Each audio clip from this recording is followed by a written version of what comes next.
สวัสดี FC มาทุกคนมื้อนี้พอดีสั่งมาได้4ชุดเดี๋ยวสิมารีวิวให้ FC เบิ่งไปนํกันเนาะแล้วสิมาแจ้งราคาให้เพื่อให้ลูกค้าคนใด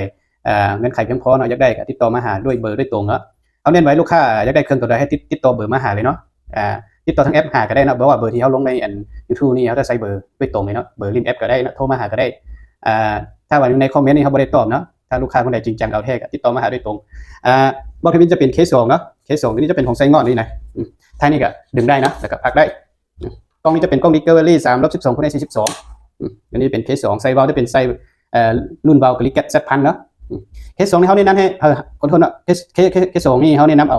วาล์วปั๊บไนท์เอาเพราะว่าวาล์วปั๊บไนท์นี่มันค่อนข้างประหยัดลมนิดนึงเนาะแต่ว่าไซส์วาล์วปั๊บนอกนี่มันค่อนข้างปืนลมเพราะว่าเคส2นี่เขาจะเน้นสวัสดตัวนี้มันแห้งโคตรเนาะสวัสดตัวกระเทศวาล์วนี่นะมันแห้งแล้วเอาวาล์วปั๊บไนท์นี่สวัสดตัวแกนวาล์วนี่มันจะแห้งตัวนี้นะทางจะเป็นทางอลู 0.42วาล์วจะเป็นวาล์วกลิกเก็ตวาล์วปั๊บไนท์เนาะเราจะเป็นเราที่เคฮ่องกง12เกี่ยวรับประกันเรา6เดือนให้เนาะหลังจากเอาน้ำเขาไปเนาะตัวนี้สุดยิงของไซงอนเนาะตัวนี้นี่ราคาอยู่ที่7.5 ล้านเนาะในเครื่องครบสุดเลยเน้นในคลิปนี้เนาะถ้าลูกค้าอยากได้ตัวจับถังกับเราเนาะแคปจอในคลิปที่เขารีวิวนี่เนาะมาแล้วเขาสิแถมตัวจับถังกับเราให้พร้อมเลยเนาะจับถังกับเราเนี่ยขาย 350,000 เนาะเดี๋ยวแถมให้เลยได้สูบน้ำตัวนี้ได้ลูกเลยเนาะบอกต่อไปจะเป็นตักติโก้นี่จะเป็นของไซงอนเนาะมาใหม่ล่าสุดปี2026นี่เนาะกล้องจะเป็นกล้องมักโก3/9คูณ40กล้องตัวนี้ก็สั่งมาใหม่เนาะรุ่นนี้จะมีไฟในเลนบิดไฟบนนี้เนาะซึ่งยิงเป็นของไซงอนเนาะงามหลายเราจะเป็นเราที่เค12เกี่ยวยาว50 ซนเนาะประกันเรา6เดือนคือกันเนาะทางจะเป็นทางอลู0.42ตัวนี้ท้ายนี่ก็ดึงได้นะแล้วก็พักได้ลูกค้าคนใดอยากได้นะก็ติดต่อมาหาเนาะบอกนี้ราคา8.5 ล้านได้เครื่องครบสุดเลยได้ตัวจับถังกับเราพร้อมเฉพาะแคปจอในคลิปนี้เนาะบอกที่3เนาะบอกที่3เป็นตักติโก้คือกันเนาะแต่บอกที่3นี่ราคาจะสูงกว่าเพราะว่าบอกที่3นี่ทางมันจะเป็นทางคาร์บอนเนาะทางนี้จะเป็นทางคาร์บอนเบาจะเป็นเบากลิกเก็ตเบาปั๊บไนท์ซึ่งนี้จะเป็นของตักติโก้ของไซงอนเนาะเป็นลูกค้าเห็นแจ้งเนาะกล้องจะเป็นกล้อง BSA ของ USA เนาะตัวนี้นะหรือมันจะเมืองกลางนี่คนเรานิยมใส่นี่นะเราจะเป็นเราของอินโดเนาะฟี14ตัวนี้นะตัวที่เขาใส่ตลอดเนาะมันจะเป็นฟี16มันจะใหญ่นะใหญ่ๆแต่จะมีน้ำหนักนิดนึงตัวนี้มันจะเป็นฟี14มันจะน้อย